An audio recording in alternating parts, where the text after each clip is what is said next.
Okay, everyone, we're back with a super special video.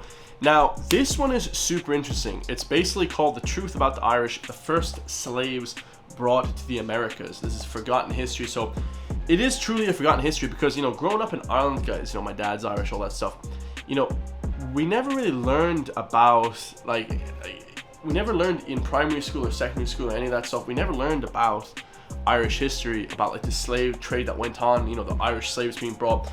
What we learned about was like 1 million people died from the famine, 1 million people emigrated, but a lot of those people died as well, and then a lot of people emigrated as well to Europe and to America, to Canada specifically. My girlfriend, I think her great granddad is from Cork or something. She's actually lives in Canada, but low key her parents are actually or her grandparents are from Cork. So a lot of people moved to different countries, and we never learned about this. And recently, like, people have been saying, oh, Irish people like helped in the slave trade. Guys, the thing about Irish people, man, I think it was like 1 or 2 really rich people that lived in Dublin that were pretty much British. You know, a lot of people in Ireland would call Dublin people at the time British colonizers, and they were the people that owned slaves. Also, just a little history lesson, guys, for those who are living in America or Canada or anything like that. We are still colonized, okay? Ireland is still colonized. The north of Ireland, the 6 counties, we have 32 counties in Ireland. We own 26 counties, but 6 counties in Ireland are actually still colonized by the British. Okay, it's like the Falkland Islands and a lot of places. I think Ireland and like North Korea are the only countries in the world that are like colonized still. So it's pretty insane, guys. So this one should be insane. Let's hear what they have to say, man. Hit that subscribe button if you enjoy Irishman reacting to the forgotten history of the Irish slaves. Let's go. There has been an ongoing debate as to whether the Irish were the first slaves in the Americas, predating the first black African slaves by almost a decade. Slavery is perhaps one of the oldest profit-making endeavors in human history, and the Irish were a special target for 1,000 years. Throughout history, the Irish were persecuted by one faction or another, to include enslavement and indentured servitude. When did the Irish first become slaves? How long did the selling of the Irish continue? Who was responsible? Hello, I'm Colin Heaton, former soldier, Marine Corps Scout Sniper, history professor, historian and book author, and we will answer these questions and other issues on this segment of Forgotten History. Wow, this guy's cool. He said he's a Marine sniper. Oh shit, this is badass.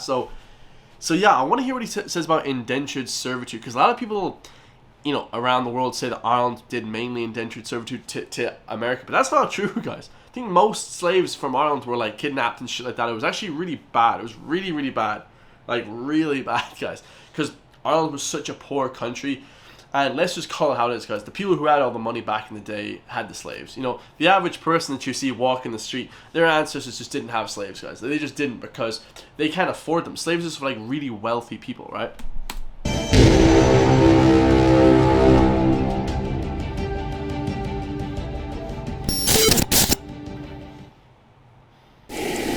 Some groups deny the Irish slavery under English and later British rule, claiming that this was nothing more than voluntary indentured servitude, which did exist. However, there are counter-arguments that will be challenged here. There is a legitimate dispute as to the numbers enslaved, especially during the 17th century before the Act of Union in 1707. The official British legal terminology used was indentured servants, whether the servants in question had willingly signed the indenture contract to immigrate to the Americas or were first to go. Oh, see, there you go, guys. Just right off the bat, he was saying they called them indentured even if they didn't sign the contracts, or even if they did sign contracts to say like, hey, once I get 5-10 years of slavery, then I'll be freed. That's not always the case, right? And here's the thing, guys. If they're going to enslave people anyway, they're not very ethical. They're not going to let you go after 10 years. Master, can I go now? I've done my 10 years. Nah. Like, they're not going to be like, oh, yeah, sure thing. Like, hey, good to meet you. Good to, you know what I mean?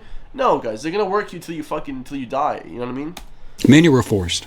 Yeah. Therefore, those transported unwillingly and effectively sold were not considered to be indentured.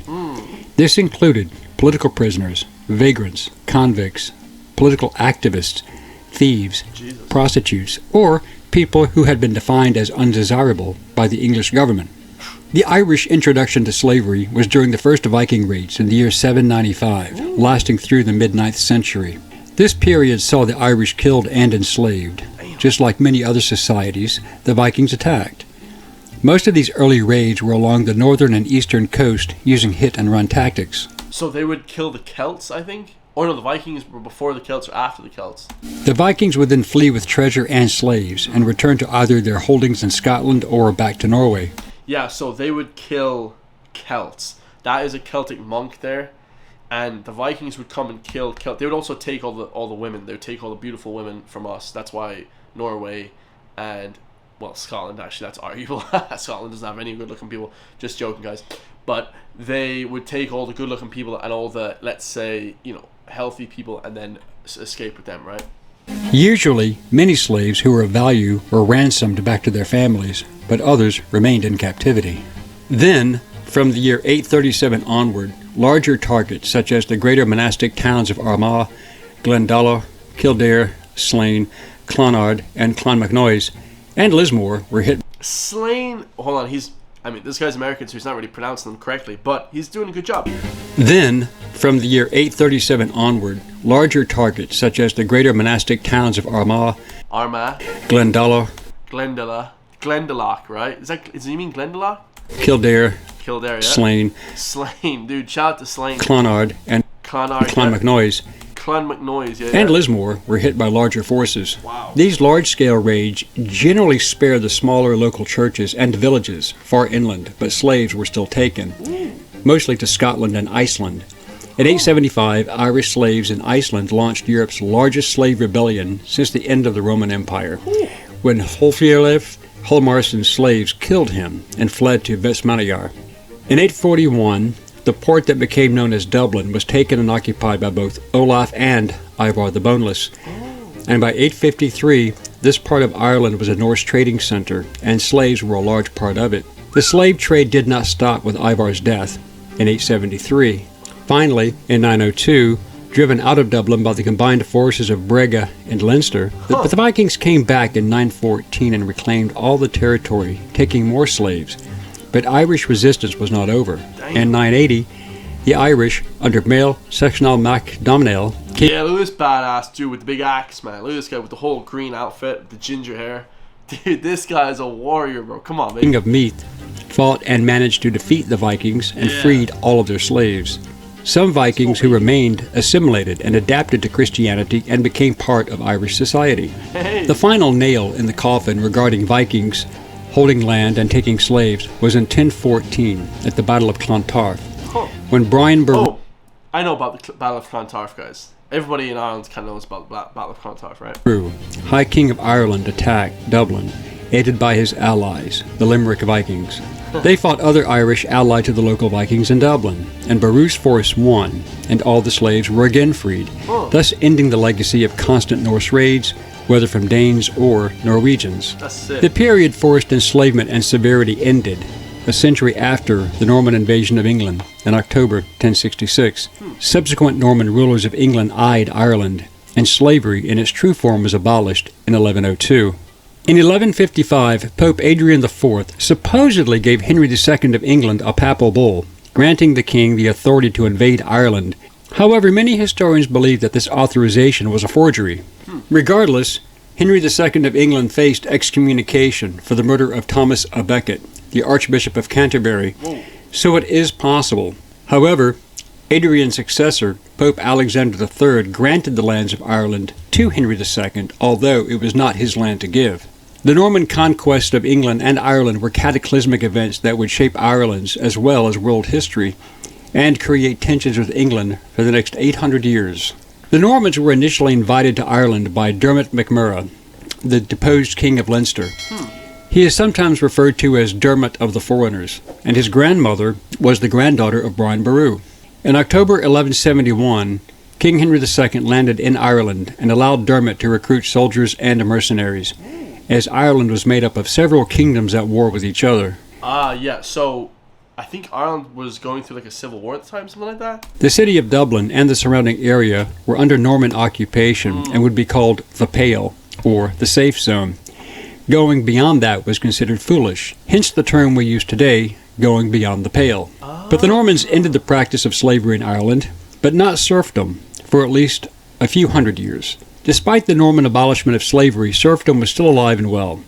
Serfs were, unlike slaves, bound to the land, and the land meant everything. So selling people into slavery would have left no one to farm and conduct agriculture. Following the Battle of Kinsale, in 1601, when the Irish and Spanish alliance was defeated, the Irish aristocracy fled to Europe, but the commoners remained, and they left a power vacuum filled by English nobles. Reports vary, and the numbers are in dispute, but the high number is that English forces had 30,000 captured Irish and Spanish soldiers. Other sources say half that number, around 15,000, were engaged, with 7,000 to 8,000 being captured. The Spanish allies were allowed to leave, but not the Irish. In 1603 or 1604, King James I of England, crowned on March 23, 1603, reportedly issued the order of banishment. This allowed those Irish captured to be sold, a permanent banishment. After nearly a decade, the king gave permission for the English Governor-General to collect and sell the captured Irish soldiers as slaves and send them to the New World in the Americas. In 1612, the first recorded... Yeah, so hold up, before we get into that, I think King James was the guy that did that. Most people in Ireland would think that King James, the second, was the one that did this slave trade, right? This guy was British, and he was a savage, guys. Wait till you hear this. To collect and sell the captured Irish soldiers. Irish captured to be sold, a permanent banishment. After nearly a decade, the king gave permission for the English Governor-General to collect and sell the captured Irish soldiers as slaves and send them to the New World in the Americas. In 1612, the first recorded Irish slaves were sold, possibly to the Portuguese, and taken to the Amazon River Basin, in their colony in modern-day Brazil.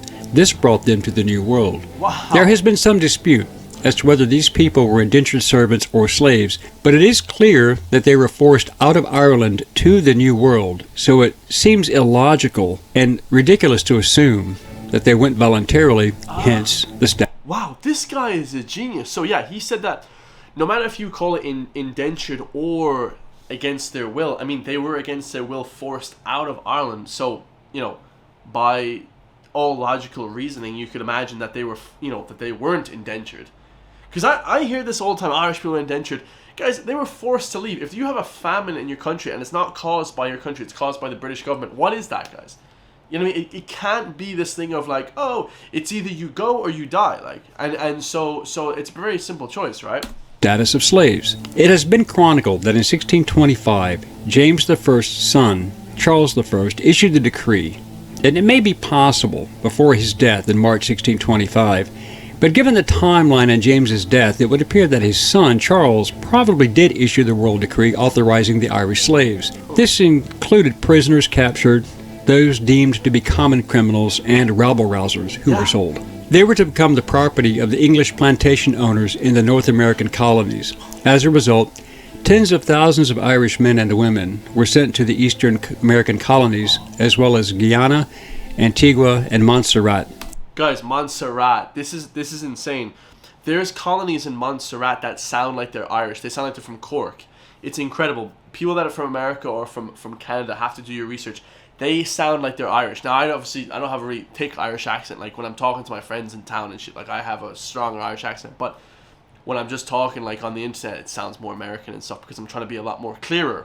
But you guys can understand that it's insane to think that part that he said is very, very, very, very, very, very, very important. This part, this 10 seconds where he says that they are sold because the son, Charles, he wanted to send them to America as slaves on the plantations there, right? This is crazy. This is actually wild, guys. Like, we didn't learn this in school. Like, I was in school from 6 years old in Ireland, and we didn't learn any of this stuff, so... yeah, wild. Criminals and rabble-rousers who were sold. They were to become the property of the English plantation owners in the North American colonies. As a result, tens of thousands of Irish men and women were sent to the Eastern American colonies, as well as Guyana, Antigua, and Montserrat. As well, between 1629 and 1632, as other Caribbean locations over the next few decades were infiltrated, but the exact number may never be known. By 1637, approximately 69% of the population of Montserrat were Irish. Many were indentured servants, yet some were slaves. The rationale was simple. Black slaves had to be purchased at a cost of around 20 to 50 pounds sterling, a huge sum of money in those days. However, Irish slaves were sold for 900 pounds of cotton per person. It kind of makes me sad, guys. I'm actually not gonna lie. That actually kind of makes me sad a little bit. I'm not gonna lie. These little kids here, and their moms giving them clothes, because slavery is such a poor thing. As people took advantage of that, and it's actually, it's really sad, guys, because they're really poor, man. It's just so sad. But also traded for tobacco and indigo in a straight barter system. It would appear that the Irish then became the largest source of slaves for English slave traders and plantation owners at that time, far surpassing the African slave trade until the early to mid-1700s. Between 1641, during the Irish Rebellion, to 1652, it has been stated that over 550,000 Irish were killed by English forces, and 300,000 more were sold as slaves. Most 300,000 were sold as slaves, and 500,000, guys. That's man, this is just so sad, man. Military-aged men. Their children, especially women and girls, were sold and considered quite valuable in the domestic service roles. The greatest perpetrator of this was Oliver Cromwell. Yeah. Oliver Cromwell, guys. This guy was, bro. Everyone in Ireland knows this guy, bro. Defeated Charles I in 1649 during the English Civil War and had him executed. Cromwell, as Lord Protector, waged a ruthless war against the Irish, starting in 1649. By 1650, it is claimed that nearly 29,000 Irish were sold to planters in St. Kitts. During the decade of the 1650s, it is also claimed, as well as disputed, that around 100,000 Irish children, generally from 10 to 14 years of age, were taken from their parents and were also sold, and sold themselves also as slaves or indentured servants in the West Indies, Virginia, the Carolinas, and New England. That looks like Galway. That looks like the church in Galway. That's crazy. Years of age were taken from their parents and were also sold, and sold themselves also as slaves or indentured servants in the West Indies, Virginia, the Carolinas, and New England. It is also claimed that between 1651 and 1660, the Irish slaves far outnumbered the colonists in all areas. In 1652, Cromwell ordered that 12,000 Irish were to be sold to Barbados, and those numbers are not in dispute, only their status. On 1 May 1654, his "To Hell or to Connacht" proclamation was issued during the Act of Settlement.